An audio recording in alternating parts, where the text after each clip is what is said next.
Joining me now is David Raboy. He's a senior vice president with the Security Studies Group, and Hal Kempfer. Hal is a former U.S. Marine Corps intelligence officer and is currently the president of the strategic risk management firm KIP. Gentlemen, good to have you on the show tonight. Thank you. David, Thank you, Michelle. Good to have you back with us, Hal. David, let's start with you. Iran still denying that it was involved in these oil tanker attacks. Who do you think is responsible?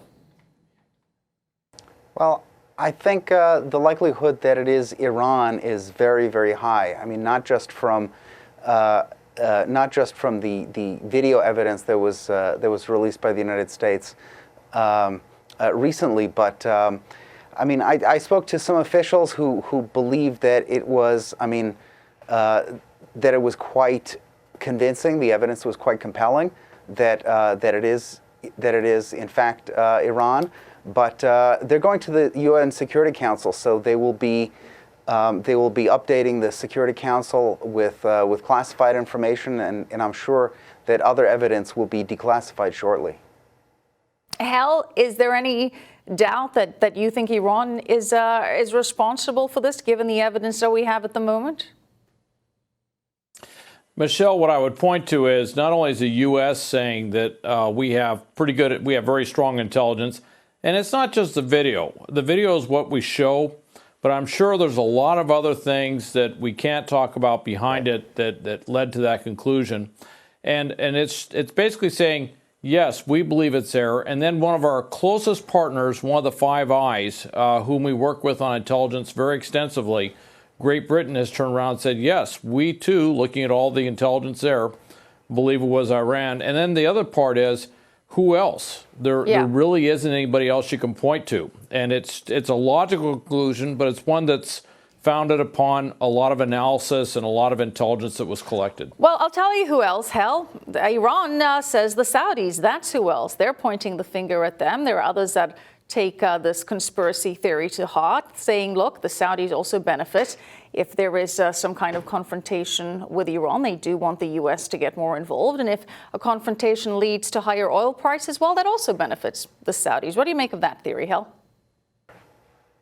Well, Michelle, in Iran, they're rather famous going back 75 years for making up all sorts of conspiracy theories. The Brits are behind doing something to overthrow the government, and of course, at one time they actually did have something to point to back in the early 50s. But they always use conspiracy theories. The U.S. is behind it. The Brits are behind it. The Saudis are behind it. And from a Saudi perspective, that would be crazy to do it, because the backblast, if they did a covert operation like that and it was ever tracked back to them, the repercussions worldwide, particularly in maritime shipping circles dealing with oil, would be overwhelming. So that really, on the when you examine it, it's something they say, but there's a lot of reasons why it wouldn't be true. Not just the facts, but a lot of other reasons why it wouldn't be true. So, David, Iran argues, why would we do this? This only heightens calls for tougher sanctions against us. What's our interest in doing this? What is Iran's strategy behind this move? Well, I think Iran is just pushing. For one thing, Iran does absolutely benefit from higher oil prices.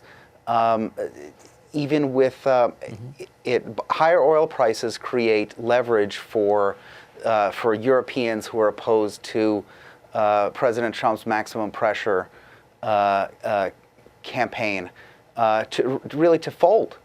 And the higher the prices, the more these guys will scramble and say, hey, let's open up the markets to Iranian oil. It absolutely benefits Iran. So, anytime you have uncertainty and conflict, it benefits in the region. It does benefit Iran.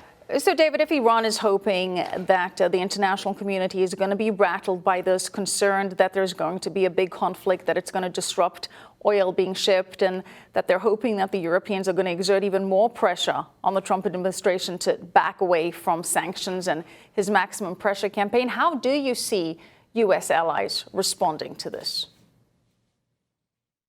Well, I mean, it depends what the presentation is like. It depends what the administration's presentation is like to the UN. If there's compelling I would say that, evidence, David, because I mean, Netanyahu has Yes. provided compelling evidence that Iran is in violation of the nuclear deal at the UN. That hasn't had any results.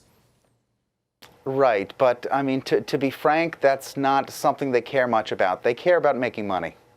And if they see compelling evidence that Iran is interfering with, that it actually was Iran behind the attack, and they are interfering with shipping of oil through the Straits of Hormuz and the Gulf of Oman, then I think they would treat it much differently than they treat the nuclear deal. I mean, I wish that was not the case. I wish they would take it more seriously than that. But it is Europe after all. All right, David Raboy, Hal Kempfer, thank you to you both.